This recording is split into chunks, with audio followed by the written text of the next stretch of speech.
मेरे इस जीव विज्ञान के चैनल पे आप सभी मित्रों का हार्दिक स्वागत है। आज हम लोग हाई स्कूल के एक महत्वपूर्ण टॉपिक पे डिस्कशन करने वाले हैं, life process. Life process high school का बेसिक चैप्टर है और ये सीबीएसई बोर्ड, यूपी बोर्ड दोनों प्रकार के बोर्डों में ये जो है उनके सिलेबस में है। और ये काफ़ी कंफ्यूजन वाला टॉपिक भी है। इसमें न्यूट्रिशन और लाइफ प्रोसेस और डाइजेशन को लेके स्टूडेंट में काफ़ी ज़्यादा कन्फ्यूज़न रहता है। तो सबसे पहले हम जान लेते हैं कि लाइफ प्रोसेस है क्या चीज़। तो इसको हम व्यवहारिक भाषा में यदि कहें तो किसी भी जीव के जीवित रहने के लिए कुछ आधारभूत आवश्यकताएं होती हैं और उन आवश्यकताओं की पूर्ति शरीर के अंदर कुछ महत्वपूर्ण गतिविधियों द्वारा पूरी होती है। वही उसका जैव प्रक्रम या लाइफ प्रोसेस है। किसी भी जीव के शरीर के अंदर उसको जीवित रखने के लिए कुछ आवश्यक आधारभूत क्रियाएं होती रहती हैं। वही आवश्यक आधारभूत क्रियाएं उसको जीवित बनाए रखती हैं, वही जैव प्रक्रम है। अब वे कौन सी आधारभूत आवश्यकताएं हैं जो उसको जीवित रखने में मदद करती हैं? तो वो पोषण है, वृद्धि है, विकास है, एक्सक्रीशन है, उत्सर्जन, रिस्पायरेशन है यानी श्वसन, ट्रांसपोर्ट है यानी परिवहन, डेवलपमेंट यानी विकास, इसेट्रा। तो इस प्रकार की बहुत सारी क्रियाएं उसके शरीर में चलती हैं जिससे वह जीवित रहता है।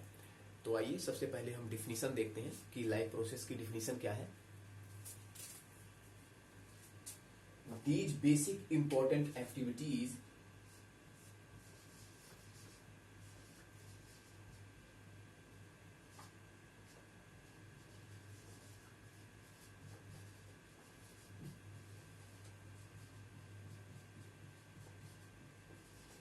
achieved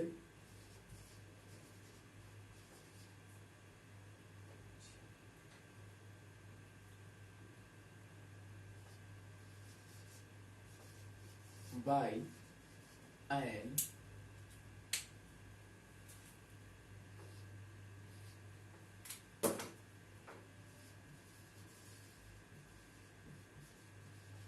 organisms are called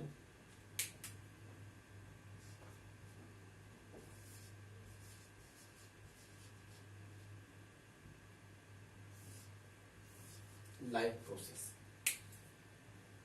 These basic important activities achieved by an organisms are called life process. किसी भी जीव के जीवित रहने के लिए उसके बॉडी के अंदर कुछ महत्वपूर्ण आधारभूत क्रियाएं चलती रहती हैं जिसके द्वारा वो जीवित रहता है, वही लाइफ प्रोसेस है। ठीक, जैसे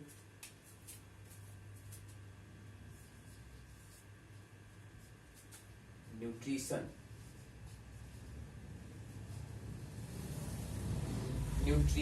पोषण, ग्रोथ,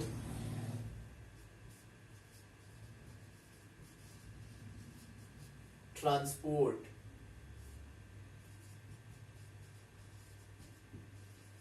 एक्सक्रीशन,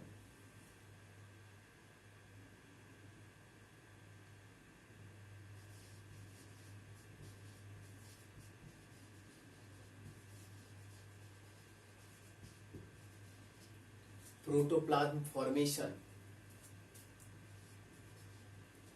इसेट्रा। तो ये बहुत सारी क्रियाएं जो हमें जीवित बनाए रखती हैं, हमारे बॉडी के अंदर चलती रहती हैं, ये सम्मिलित रूप से लाइफ प्रोसेस के अंतर्गत आती हैं। अब न्यूट्रिशन, आज का जो हमारा लाइफ प्रोसेस के बाद जो नेक्स्ट टॉपिक होगा वो लाइफ प्रोसेस में ही आता है। न्यूट्रिशन पर हम लोग चर्चा करेंगे।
न्यूट्रिशन।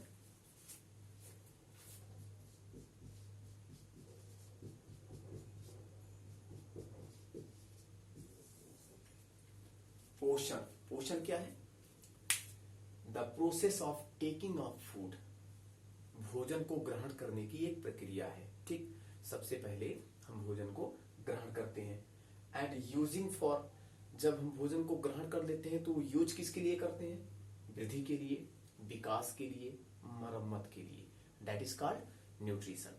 भोजन को ग्रहण करने की एक ऐसी प्रक्रिया जो वृद्धि, विकास और मरम्मत में सहायक हो, पोषण कहलाता है। एक बार फिर से बता दे रहे हैं, भोजन ग्रहण करने की एक ऐसी प्रक्रिया जो वृद्धि, विकास और मरम्मत में सहायक हो, पोषण कहलाता है। एक और डिफिनेशन हम दे सकते हैं, भोजन को ग्रहण करने से लेकर पाचन तक की जो संपूर्ण प्रक्रिया है, जो हमें वृद्धि, विकास, मरम्मत व अन्य क्रियाओं में मदद करती है या मदद देती है या सहायक होती है, पोषण कहलाता है। तो ये पोषण की डेफिनेशन है। अब हम लोग देखते हैं पोषण के टाइप्स। पोषण दो प्रकार का होता है। सबसे पहला पोषण है ऑटोट्रॉपिक, दूसरा है हेट्रोट्रॉपिक, यानी स्वपोषी पोषण और परपोषी पोषण। अब स्वपोषी पोषण में भी जो है दो प्रकार का पोषण है, एक कीमोसिंथेटिक न्यूट्रिशन, एक फोटोसिंथेटिक न्यूट्रिशन। अर्थात ऑटोट्रॉप्स का मतलब स्वपोषी और हेट्रोट्रॉप का मतलब परपोषी। अब ऑटोट्रॉप अर्थात स्वपोषी में जो फोटोट्रॉप है वो सनलाइट का उपयोग करेंगे, अर्थात प्लांट, और जो कीमोट्रॉपिक है वे वायुमंडल में उपस्थित कुछ रसायनों जैसे सल्फर हो गया, सल्फर हो गया, नाइट्रोजन हो गया, जो कि वायुमंडल में मुक्त रूप से पाए जा रहे हैं, उनको वो ग्रहण करेंगे और अपना पोषण करेंगे। तो जो प्रकाश से करेंगे वो प्लांट होंगे, और जो रसायनों से करेंगे वो कीमोसिंथेटिक होंगे। उसमें बैक्टीरिया जो है, खासकर बैक्टीरिया उसमें आएंगे, कुछ माइकोराइजा भी उसमें आएगा, कवक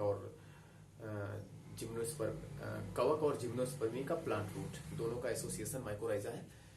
तो और उसके बाद हेट्रोट्रॉपिक न्यूट्रिशन। तो जो हेट्रोट्रॉपिक न्यूट्रिशन है उसमें परपोषी पोषण है, अर्थात जो दूसरों पर निर्भर हो, दूसरों से अपना भोजन प्राप्त करें, वो परपोषी पोषण है। और परपोषी पोषण में एक होता है सेप्रोफाइटिक, यानी मृत जीवी, जो केवल सड़े गले चीजों से ही अपना भोजन लेगा, वो है फंजाई, दही में पाया जाने वाला बैक्टीरिया। और इसके बाद है जो है पैरासाइटिक, जो परजीवी होगा, केवल जीवितों के अंदर रहेगा, बाहर अंदर दोनों तरह से ले सकता है वो अपना भोजन उनसे। कस्कुटा, प्लांट में अमरवेल जिसको कहते हैं, या प्लाज्मोडियम पैरासाइट। ठीक, मलेरिया परजीवी है, ये मलेरिया रोग फैलाता है। और इसके बाद जो है होलोजोइक न्यूट्रिशन, विषम जीवी जैसे अमीबा और मनुष्य, एलिफेंट, डॉग, इन सब में होलोजोइक न्यूट्रिशन पाया जाता है। तो चलिए आज देखते हैं टाइप्स ऑफ न्यूट्रिशन।